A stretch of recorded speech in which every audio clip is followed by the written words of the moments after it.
ஓம் நமச்சிவாய. திருச்சிற்றம்பலம். சிவாய நமக. சிவசிவாய நமக. என் அன்பு குழந்தையே, அதிர்ஷ்ட செய்தியோடு காலையிலேயே கதிரவன் வரும் முன்னே உன்னை தேடி உன் ஈசன் வந்திருக்கின்றேன். அதிர்ஷ்ட செய்தியோடு வந்திருக்கும் என்னை அதிக நேரம் காக்க வைக்காதே. சீக்கிரம் தொடு கண்மணி. உன் வீட்டில் அதிர்ஷ்டம் அடிக்கப் போகிறது. உனக்கான அதிர்ஷ்டம் காத்திருக்கிறது. பக்தினி, நீ இப்போது ஏன் குழம்பி போயிருக்கிறாய்? உனக்கு என்ன வர வேண்டும்? உனக்கு ஆரோக்கியம், பொருளாதாரம், மன நிம்மதி எதுவாக இருந்தாலும் என்னிடம் கேள். நான் உனக்கு தருகிறேன். நீ யாரிடமும் போய் கையேந்த வேண்டாம். நீ கவலைப்படாதே. யாரிடமும் கையேந்தும் நிலைப்படி நான் உன்னை வைக்க மாட்டேன். உன்னுடைய எல்லா பிரச்சனைகளுமே நான் தீர்த்து விடுகிறேன். என்னை நம்பு. என்னை முழுவதுமாக நம்பு. ஒரு முறையாவது, தினமும் ஒரு முறையாவது என்னுடைய பெயரை சொல்லி என்னை கூப்பிடு.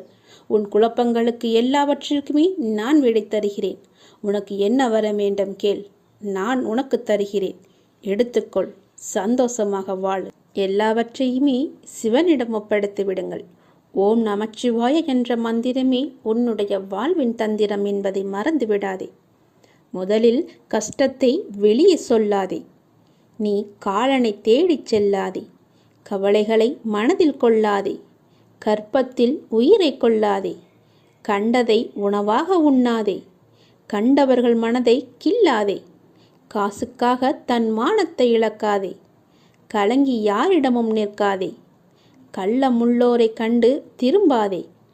கற்பனையில் மூழ்கி ஏங்காதே. கால் போன போக்கிலே போகாதே. கர்மத்தை கையில் ஏந்தாதே. காலம் கடந்து பெருமூச்சு வாங்காதே. கடவுள் மீது ஒருபோதும் பழி போடாதே. நான் சொல்வது எல்லாம் விளங்குகிறதா? உன்னுடைய கஷ்டத்தை முதலில் நீ வெளியே சொல்லக்கூடாது. காலனை தேடி செல்லக்கூடாது. தானாகவே வரட்டும் என்று விடு. கவலைகளை மனதிலேயே கொள்ளாதே. கர்ப்பத்திலேயே ஒரு உயிரை கொல்லக்கூடாது. அது மிக பெரிய பாவம். கண்டதையும் உணவாக உண்ணாதே. உன்னுடைய வயிற்றுக்கு எது பொருந்துமோ அதை மட்டுமே உண்ணு. கண்டவர்கள் மனதை கில்லாதே. அடுத்தவர்களுடைய மனதை புண்படுத்தாதே. காசுக்காக உன்னுடைய தன்மானத்தை நீ இழக்கக்கூடாது. தன்மானம் முக்கியம். நீ யாரிடமும் போய் கலங்கி நிற்காதே. எனக்கு யாரும் இல்லை என்று சொல்லாதே. கள்ளமுள்ளோரை கண்டு திரும்பாதே. அதாவது வஞ்சக எண்ணம் உள்ளோரை கண்டால் நீ உடனே திரும்பி வந்துவிடு. அவர்கள் முகத்தை கூட பார்க்காதே. கற்பனையிலேயே மூழ்கி ஏங்காதே. பேராசைப்படக்கூடாது என்கிறார். கால் போன போக்கிலே போகாதே. எங்கு வேண்டுமானாலும் போகலாம். கால் போன போக்கில் போனால் செல்ற இடம் கூட தெரியாது. கர்மத்தை கையில் ஏந்தாதே. நல்லதை மட்டுமே செய். உன் கர்மா எல்லாமே அழிந்துவிடும். காலம் கடந்து பெருமூச்சு வாங்காதே. நேரம் உள்ள போதே தூற்றிக்கொள். நேரம் போனால் பிறகு கிடைக்காது. நேரம் மிக அற்புதமானது. திரும்பி வராது. கடவுள் மீது ஒருபோதும் பழி போடாதே. யான் கேட்டு என் கடவுள் எனக்கு செய்யவில்லை என்று அவரை நீ திட்டாதே. அவருக்கு தெரியும் உனக்கு எப்போது எப்படி செய்ய வேண்டும் என்று. கடவுளுக்கு தெரியும். அவருக்கு தெரியாமலையா நீ வந்தாய்? கடவுள் மீது ஒருபோதுமே பழி போடும் எண்ணத்தை விட்டுவிடு. அவன் அப்பா எல்லாவற்றையுமே பார்த்து கொள்வார் என்ற நம்பிக்கையோடு இரு. நீ நினைத்த செயல் விரைவிலேயே என் ஆசையுடன் நடக்கப் போகிறது. உன்னை சரியான நேரத்தில் நான் கரம் குழித்து இழுத்து வந்து விட்டேன். நீ பயப்படாதே. எல்லாமே என்னுடைய ஆசைப்படியே நடக்கும். வாழ்வில் நடைமுறையில் உள்ள சில விஷயங்களை யதார்த்தமாக நீ புரிந்து கொண்டால் இன்பத்தையும் துன்பத்தையும் சமநிலையில் ஏற்கலாம். நீ முயற்றுப்பார். என் துணையோடு எல்லாவற்றையுமே போராடிப்பார். போராட்டமே இல்லாத வாழ்க்கை இங்கு யாருக்குமே அமைவதில்லை. போராட்டத்தை சந்திக்காத எந்த உயிரும் இந்த பூமியில் வாழ முடியாது. தெரிந்து கொள். பிறந்தது முதல் இறப்பது வரை போராட்டம் இருந்து கொண்டுதான் இருக்கிறது. பிறந்த குழந்தை கூட அழுகை என்னும் சத்தம் செய்துதான் தன்னுடைய தேவைகளை பூர்த்தி செய்கிறது. போராட்டத்தில் பிறந்து போராட்டத்தில் வளர்ந்து போராட்டத்தில் மடிவதுதான் வாழ்க்கை. இன்று மனிதன் போராட்டம் இல்லாத வாழ்க்கை வாழ ஆசைப்படுகின்றான். அதைத்தான் விரும்புகின்றான். வாழ்க்கையில் தங்கள் குறிக்கோளை நிலைநிறுத்தி கொள்ள ஒவ்வொரு மனிதனும் இவ்வுலகில் போராட வேண்டியிருக்கிறது. பூந்தோட்டத்தில் ஒவ்வொரு நாளும் புது புது மலர்கள் பூப்பதுண்டு. ஆனால் அவை நிலைப்பது இல்லை. அது நியதியும் இல்லை. அதுபோலத்தான் வாழ்க்கை என்னும் பூந்தோட்டத்தில் ஒவ்வொரு நாளும் புது புது மலர்களாக பூத்து கொண்டிருக்கிறோம். எவ்வாறு பூந்தோட்டத்தில் மலர்ந்த ஒரு பூ நிலைப்பது இல்லையோ அது போலத்தான் வாழ்க்கையும். போராட்டங்கள் இல்லாமல் வாழ்வில் எதுவுமே வெற்றி பெற முடியாது. போராட்டம் இல்லை என்றால் வாழ்க்கை உப்புச்சப்பு இல்லாமல் போய்விடும். வாழ்க்கையில் உங்களுக்கு அழுவதற்கு 100 காரணங்கள் இருந்தாலும் சிரிப்பதற்கு என்னிடம் 1000 காரணங்கள் இருக்கிறது என்று வாழ்ந்து காட்டு. சரியான நேர்மையான வாழ்க்கை பயணப்பாதை முட்கள் நிறைந்த கரடுமுரடான பாதைத்தான். இப்பாதையில் முட்களாகவும் கரடுமுரடான கற்களாகவும் பிறரின் அவமான பேச்சுக்களும் பழிச்சொற்களும் நியாயமில்லாத விமர்சனங்களும் தான் நிறைந்திருக்கும். அதை நீ தெரிந்து கொள். வாழ்க்கை என்பது அவ்வளவு சுலபமல்ல. களையில்லாத தோட்டமில்லை, அதுபோலத்தான் போராட்டம் இல்லாத வாழ்க்கையும் இல்லை. வாழ்க்கை அழகானதாக மாற்றிக்கொள்வது உன்னுடைய கையில்தான் இருக்கிறது. எல்லோருடைய வாழ்விலும் இன்பம் துன்பம் என்று எல்லாமே கலந்துதான் இருக்கும். நாம் அவற்றை எப்படி எடுத்துக்கொள்கிறோம் என்பதுதான் மிக முக்கியம். ஆசையை குறைத்து கொள்ள வேண்டும். மனநிறைவு இருந்தாலே போதும். உன்னுடைய வாழ்வில் மகிழ்ச்சி தானாக நிலைத்து நிற்கும். போராட்டம் இருந்தாலும் கூட யாரும் வாழ்க்கையை வெறுப்பதில்லை. போராட்டங்களை எல்லாம் ஏற்றுக்கொள்ளவும் நமக்கு ஏற்றதாக மாற்றிக்கொள்ளவும் பழகினாலே போதும். வாழ்க்கை பூந்தோட்டமாக மாறிவிடும். உங்களின் வாழ்வில் நல்லது நடக்க வேண்டுமென்றால் நான் சொல்வதை பின்பற்றுங்கள். நீங்கள் எப்படிப்பட்ட பாதையில் பயணம் செய்தாலும் உங்கள் நற்சிந்தனையாலும் நற்செயல்களாலும் மலரும் புதிய பயனுள்ள மலர்களால் பாதையை நிரப்புங்கள். உங்கள் வாழ்வு இனிதாக அமையும். நீங்கள் வாழ வாருங்கள். என்னுடைய ஆசையுடன் நீங்கள் போராட்டத்தில் குதிக்க தயாராக இருங்கள். என் துணை உனக்கு உண்டு. வாழும் ஒவ்வொரு நிமிடமும் இறை சிந்தனையுடன் இருங்கள். இறை சிந்தனை உள்ள பொழுது விழிப்புணர்வுடன் ஒவ்வொரு செயலையுமே நன்றாக துல்லியமாக எந்த குறையும் இல்லாமல் செய்ய முடியும்.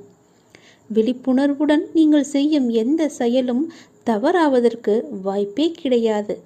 விழிப்புணர்வுடன் செய்யும் செயல்கள் நிச்சயம் ஒரு நாள் வெற்றியை தரும். உங்களுக்கு கிடைக்கும் வெற்றிக்கும் தோல்விக்கும் நிச்சயமாக ஒரு காரணம் இருக்கும். இரண்டையும் ஒன்றாக எடுத்துக்கொள்ள நீங்கள் முயற்சி செய்யுங்கள். வெற்றிக்காக மட்டும் செயல்களை செய்யக்கூடாது. ஒவ்வொரு செயலையும் இறைவனுக்காக நீங்கள் செய்யுங்கள். உங்களை படைத்த கடவுளுக்காக செய்யுங்கள். எந்த ஒரு எதிர்பலனையும் பார்க்காமல் எதிர்பாராமல் எதிர்பார்ப்புகள் இன்றி நீங்கள் செய்யும் ஒவ்வொரு செயலுமே அந்த இறைவனை போய் சேரும். உங்களுடைய புண்ணிய கணக்கில் சேரும். அதற்கு நிச்சயமாக பல மடங்கு பலன்கள் உங்களை தேடி தானாக வந்து சேரும். ஒவ்வொரு நாளின் முடிவிலும் நீங்கள் இறைவனுக்கு நன்றி சொல்ல பழகுங்கள். கண்டிப்பாக அன்றைய நாளில் நன்றி சொல்வதற்கு என்று ஏதேனும் ஒன்று நடந்திருக்கும். அதை நினைத்து இறைவனுக்கு நீங்கள் நன்றி சொல்லுங்கள். விடியும் பொழுது இறைவனின் ஆசியுடன் தொடங்குங்கள். முடியும் இரவும், அதாவது அன்றைய நாளின் முடிவும் இரவும் நன்றி சொல்லி உறங்குங்கள். மறுநாள் காலை உங்களுக்கு நல்ல நாளாகவே அமையும். இன்று எங்களுக்கு அமைத்து கொடுத்ததற்கு மிகவும் நன்றி இறைவா என்று இறைவனுக்கு நீங்கள் நன்றி சொல்லுங்கள். ஒவ்வொரு நாளின் தொடக்கத்திலும் இறைவன் மீது முழு நம்பிக்கையுடன் நீங்கள் தொடங்கி பாருங்கள். உங்கள் வாழ்வு எப்படி இருக்கிறது, அன்றைய நாள் எப்படி அமைந்திருக்கிறது என்று தானாகவே தெரிய வரும். எழுந்திருக்கும் பொழுது சட்டென்று எழுந்திருக்காமல் இறைவனின் பெயரை சொல்லிவிட்டு எழுந்திருங்கள். நன்றாகவே இருக்கும். ஒரு நிமிடம் சுதாரித்து கொண்டு பிறகு ஏந்திரியுங்கள். அப்பாவின் பெயரை சொல்லி எழுந்திரியுங்கள்.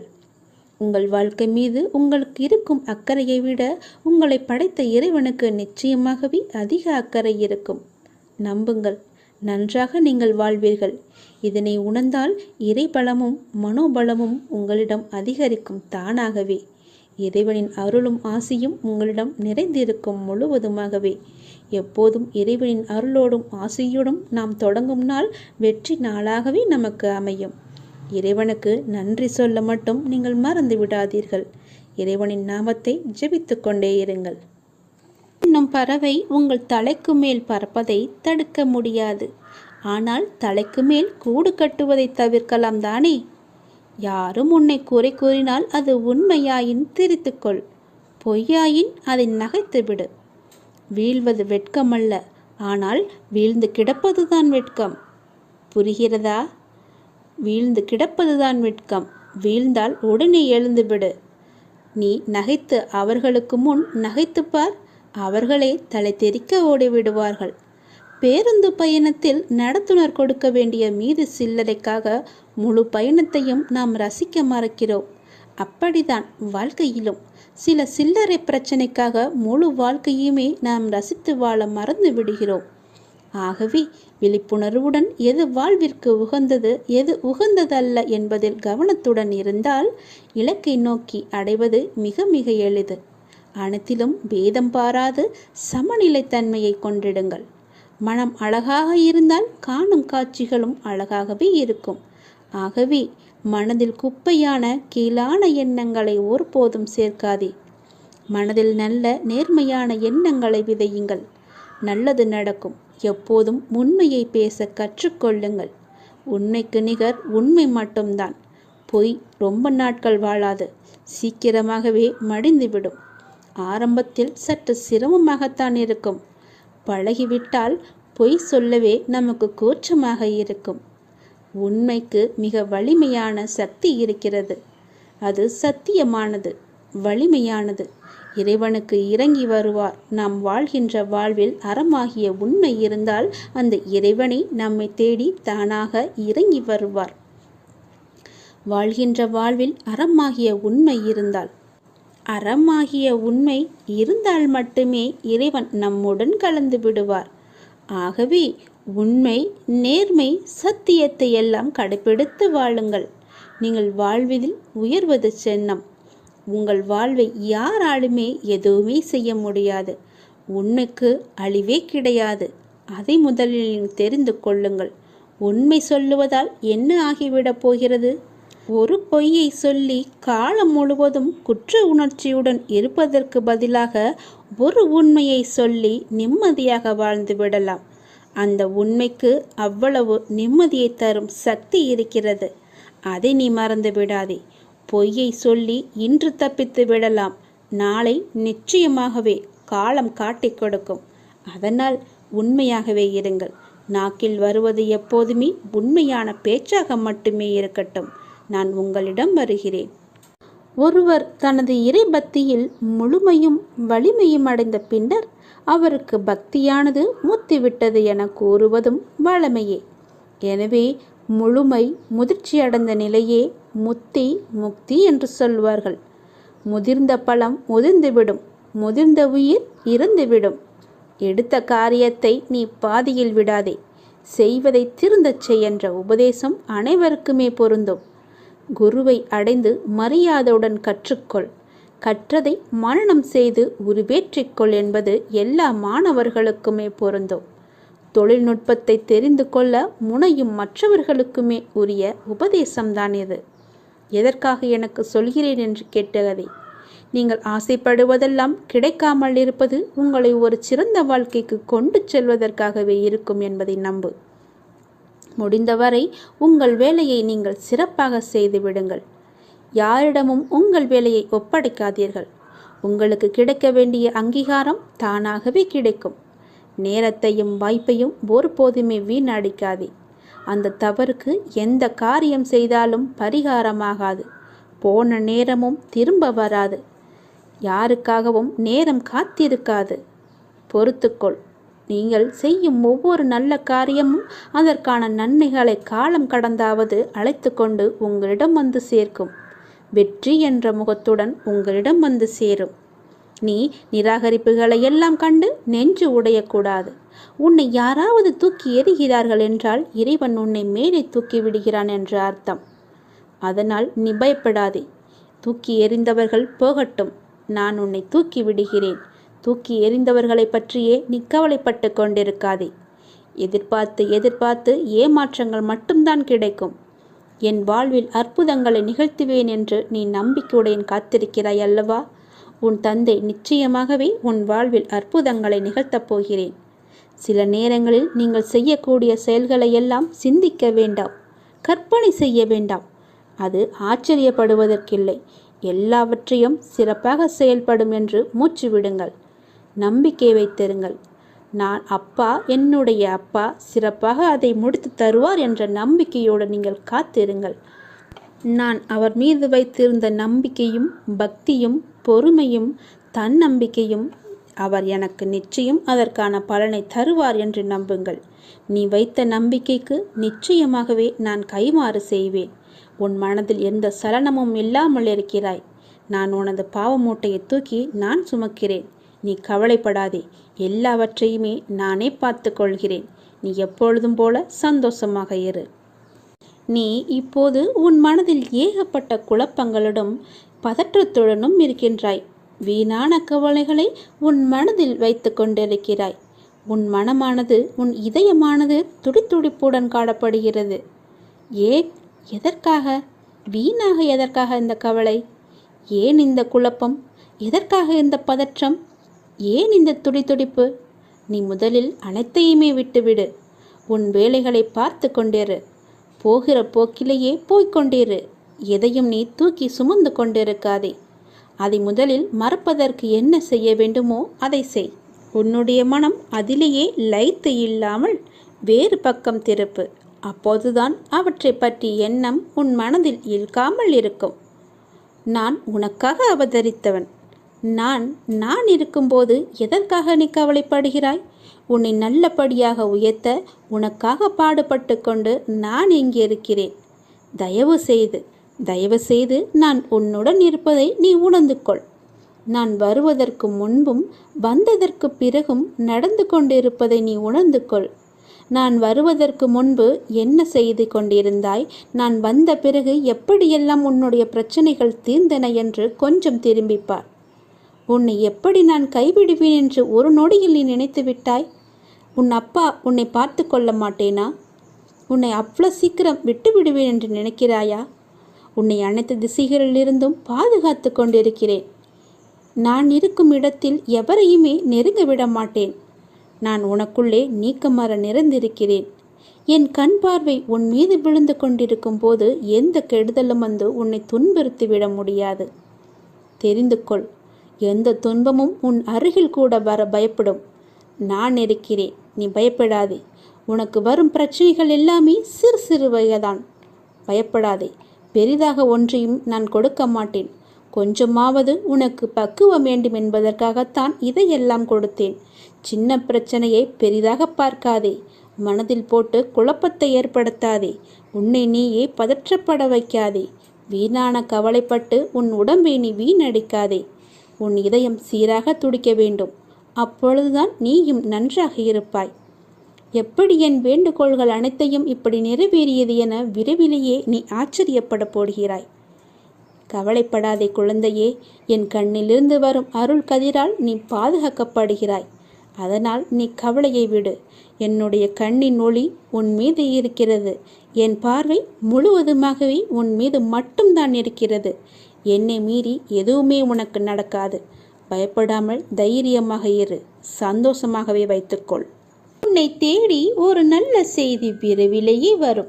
உன்னுடைய உள்ளமும் இல்லமும் மகிழ்ச்சி அடையும். இந்த அப்பாவின் வாக்கு தவறுவதே கிடையாது. ஐயனே, கண் திறந்து பாரப்பா. வாழ்வின் ஒவ்வொரு கணமும் உன்னையே நினைக்கின்றேன். என் கால்கள் உங்களுடன் நடக்க வந்தது. என் கண்கள் உன்னை காணவே கிடைத்தது. இந்த பிறவியிலேயே உனக்காக உண்டானது. இறைவா, என் உடலில் ஒரு சொட்டு உதிரம் இருக்கும் வரையிலும் உன்னை காணும் வரம் வேண்டும். அருள் புரிவாய் அப்பாவே. ஆபத் பாந்தவனே, இன்பம் தருபவனே, ஈகை அளிப்பவனே, ஓல்விலையை அளிப்பவனே, நீங்களே எங்களை பார்த்து கொள்ளுங்கள் அப்பா என்று அவரிடம் நீங்கள் சரணடைந்து விடுங்கள். நான் ஒவ்வொரு மனிதனிடமும் பேசிக்கொண்டிருக்கிறேன். அவர்கள்தான் என்னை அறிந்து கொள்ள முடியாமல் தவித்து கொண்டிருக்கின்றனர். எப்பொழுதுமே பேசிக்கொண்டேதான் இருப்பேன். நான் யாரிடம் பேசினேன் என்பது அல்ல கேள்வி. யார் யாரெல்லாம் நான் பேசியதை கவனித்தார்கள் என்பதுதான் என்னுடைய கேள்வி. நீங்கள் என் பேச்சை கவனித்தீர்களா? இல்லை இந்த காதில் வாங்கி அந்த காதில் விட்டீர்களா என்று நீங்களே கொஞ்சம் யோசித்து பாருங்கள். என் பேச்சை கேட்டிருந்தால் இப்படி இன்று இது ஆகியிருக்காது. உங்களோடு தொடர்பு கொள்ள இந்த பரந்த அண்டம், இந்த பிரபஞ்சம் முழுவதுமே நான் இயங்கிக் கொண்டிருக்கிறேன். ஆகவே இனிமேலாவது நான் பேசுவதை கவனமாக கேளுங்கள். போகிற போக்கில் நீங்கள் போக வேண்டாம். வாழ்க்கையில் கவலைகள் நிரம்பி துவண்டுவிடும் தருணத்தில் உன்னுடன் யாரும் இல்லையே என நினைத்து நீ கலங்காதே. யார் இல்லாவிட்டாலும் என்ன, உன்னை படைத்த உன் சிவன் சாய்ராம் உன்னுடன் இருக்கிறான் என்பதை நினைத்து நீ மகிழ்ச்சி கொள். பிச்சை எடுக்கும் நிலை வந்தாலும் சிவனையும் சாய்ராம் என நினை. நீ எப்போது வேண்டுமானாலும் வாழ்வில் நிச்சயமாகவே உயரலாம். நல்லதையே நினைத்துப்பார், நல்லதையே செய்துப்பார். உங்கள் வாழ்க்கையில் நல்ல திசையை நோக்கி செல்லவில்லை, நல்ல திசையின் கண்களுக்கு புடப்படவில்லை என்றால் நீங்கள் செய்ய வேண்டியது ஒன்றுதான். உங்கள் இரு கண்களையும் இறுக்கமாக மூடிக்கொண்டு அப்பாவின் பெயரை சொல்லுங்கள். நீங்கள் என் கையை பிடிக்கும்போது எதுவுமே தவறாக நடக்காது. கண்களை மூடி எனக்கு முன்னால் அமர்ந்து என்னுடைய நாமத்தை சொல்லிக்கொண்டே வாருங்கள். உங்களுக்கு துணையாக நான் உன் கையை பிடித்து அழைத்து கொண்டு போவது உங்களுக்கு தெரியும். நீ எதை நோக்கி நீ பயணப்பட வேண்டும் என்று நினைக்கிறாயோ அதை நோக்கி நானே என் கையை பிடித்து அழைத்து கொண்டு செல்வேன். நீ கவலைப்படாமல் இரு. இனிமேல் உனக்கு எல்லாமே ஏற்றமாகத்தான் இருக்கப் போகிறது. நான் உன் கையை இறுக்கமாகவே பிடித்து கொள்கிறேன். நீ என்னை விட்டு விடாதே. நீயும் என்னை இறுக்க பிடித்துக்கொள். உனக்கு துணை நான் தான். வாழ்வில் உனக்கான தேடல் நிச்சயம் கிடைக்கும். அதற்காக உன்னுடனே நான் துணை நிற்பேன்.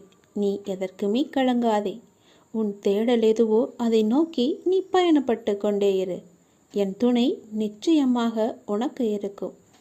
உன் கண்ணில் வடியும் கண்ணீரை துடைக்க நானே வருவேன். நானே உனக்கு துணையாக இருப்பேன். நீங்கள் சற்று திரும்பி பாருங்கள். உங்களை கஷ்டப்படுத்திய நாட்கள் எல்லாம் கற்றுக் கொடுத்த நாட்கள் என்று உங்களுக்கே தெரிய வரும். அத்தகைய அனுபவங்களை சேகரித்து வையுங்கள். இனி வரும் நாட்களில் எச்சரிக்கையோடு செயல்பட அதுவே உங்களுக்கு உதவியாக இருக்கும். கவலைப்படுவதற்கு காரணங்களை தேடாமல் ஒவ்வொரு நிகழ்விலும் உள்ள யதார்த்தத்தை எண்ணி மகிழ்ச்சியாக இருக்க பழகி கொள்ளுங்கள். எந்த சூழ்நிலையிலும் முயற்சியை மட்டும் கைவிடாதீர்கள். விதியின் பயனில்லை என்றாலும் முயற்சியின் பலன் கட்டாயம் உண்டு.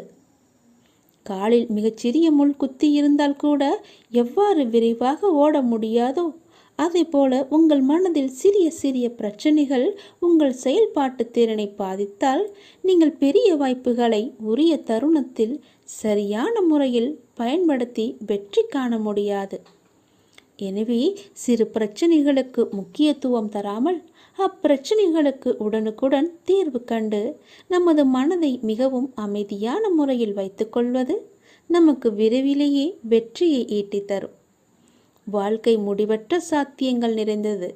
நன்மைகளை அறுவடை செய்ய சரியான நேரத்தில் சரியானதை செய்யுங்கள். கடும் உழைப்பு என்பது ஒரு சந்தோஷம். அதை செய்து கொண்டே இருக்க வேண்டும். வெகு நிச்சயமாய் ஏதோ ஒரு கணத்தில் அந்த கிரீடத்தை தலையில் வைக்கும். அந்த கணம் யாருக்கும் கிரீடம் என்று தெரியாது. ஆனால் உழைப்பவர்களுக்கு கிரீடம் நிச்சயமாகவே உண்டு. ஒருபோதும் உழைப்பவர் தோற்று போக மாட்டார். உழைப்பவருக்கே உழைப்பின் அருமை தெரியும். ஆகவே உழைப்பதை ஒரு வைராக்கியமாக கொண்டு உழைத்து வெற்றி பெற்று நீங்கள் வாழுங்கள். இந்த அப்பாவின் துணை உங்களுக்கு எப்போதுமே இருக்கும். என் அனுக்கிரகத்தால் இந்த பிறவியில் என்னை நீ ஆராதித்து கொண்டிருக்கிறாய். அப்படி என்னை வணங்கும் அவகாசம் உனக்கு கிடைத்ததே ஒரு பெரிய யோகம். நீ இப்பிறவிக்கு சாட்சி. நான் உன் பூர்வ ஜென்மங்கள் அனைத்திற்குமே சாட்சியாக இருப்பேன். நீ எதை பற்றியுமே கவலைப்படாமல் உன்னுடைய இலக்கு எதுவோ அதை நோக்கி நீ பயணப்பட்டு கொண்டே இரு. உன் இலக்கில் எந்த ஒரு கெடுதலும் வராமல் எந்த ஒரு தடையும் வராமல் நான் பார்த்து கொள்கிறேன். இந்த உலகம் என்பது எல்லோருக்குமே சமம்தான். யாரும் இங்கே அனாதைகள் அல்ல. யாரும் இங்கே உற்றார் உணர்வுகள் இல்லாத தனியாக விடப்பட்ட நபர் அல்ல. எல்லோருக்குமே எல்லாமே இருக்கின்றது. யாரும் எதுவும் இல்லாமல் இங்கே இருக்கவில்லை. அவர்களுக்கு துணையாக நான் இருக்கிறேன். இந்த உலகத்தில் உயர்ந்தவர் தாழ்ந்தவர் என்று யாருமே கிடையாது. யாரும் ஏழையும் அல்ல, யாரும் பணக்காரரும் அல்ல, யாரும் உயர்ந்த ஜாதியும் அல்ல, யாரும் தாழ்ந்த ஜாதியும் அல்ல. யாரும் யாரை விடவும் உயர்ந்தவர் என்றோ தாழ்ந்தவர் என்றோ மதிப்பு மிக்கவர் என்றோ அறிவானவர் என்றோ அழகானவர் என்றோ உங்களையும் நீங்கள் மற்றவர்களையும் நினைக்க வேண்டாம். இந்த பூமியில் ஒவ்வொரு மனிதர்களுமே சிறப்புக்குரியவர்தான். அனைவருமே தத்தம் துறைகளில் சிறப்பானவர்களே. வெட்ட வெளியில் உச்சி வெயிலில் வியர்வை சிந்த நிலத்தில் உழைத்து களைப்பவர்கள் ஆணாக இருக்கட்டும் பெண்ணாக இருக்கட்டும், யாவருக்குமே எல்லோருக்குமே உள்ளதை போல் சுயமரியாதை, கோபம், வலி, மகிழ்ச்சி, பசி, உறக்கம், இழிச்சொல்லின் வலி, புறக்கணிப்பின் வலி போன்ற தனிமனித உணர்ச்சிகள் அத்தனையும் அனைவருக்குமே உண்டு. அவர்களும் மனிதர்கள்தான். உண்மையில் உயர்ந்தவர் தாழ்ந்தவர் என்று யாருமே இல்லை. சில வாய்ப்புகள்தான் யார் இந்த பொழுதில் அவசியமானவர் என்பதை நமக்கு புரிய வைக்கிறது. அந்த புரிதலை உணர்ந்து கொள்பவர்கள் மனித நேயத்துடனே நடந்து கொள்வர். மனிதநேயம் கொண்டவர்களாலேயே மக்களை திருப்திப்படுத்தும் சேவையை வழங்க முடியும். அவர்களே மரணித்தாலும் மனிதர்கள் மனங்களில் இடம் பிடித்து எப்போதும் அழியா புகழுடன் இருப்பார்கள். மனிதர்கள் யாராயினும் அவர்கள் அனைவருமே சமம்தான். உயர்ந்தவர் என்றோ தாழ்ந்தவர் என்றோ படித்தவர் என்றோ படிக்காதவர் என்றோ ஏழை என்றோ பணக்காரன் என்றோ கருப்பு என்றோ சிவப்பு என்றோ உயர்ந்த ஜாதி என்றோ தாழ்ந்த ஜாதி என்றோ எந்த இருமே கிடையாது. அப்படிப்பட்ட நிலை நிச்சயமாகவே மாற வேண்டும். சமத்துவம் என்ற நிலை நிலவ வேண்டும் என்றால் மக்கள் மனதில் மாற்றம் ஏற்பட வேண்டும். ஏற்பட்டே ஆக வேண்டும். எனக்கு எல்லோருமே சமம்தான். நான் யாரையும் ஏற்று இரக்கத்தோடு நான் பார்ப்பதே இல்லை. அது நம்மிடமிருந்தே தொடங்குவோம். இனி ஒரு உலகம் புதிதாக அமைப்போம். நிகரான மனிதர்களை மதிப்போம். நாமாக வாழ்வோம். முதலில் மனிதனாக வாழ்வோம். நான் யாரையும் ஏற்றம் இரக்கம் கொண்டு பார்க்காமல் அனைவரையும் சமமாகவே பார்க்கிறேன். எல்லோருமே என்னுடைய குழந்தைகள்தான். நீங்களும் அப்படியே பாருங்கள்.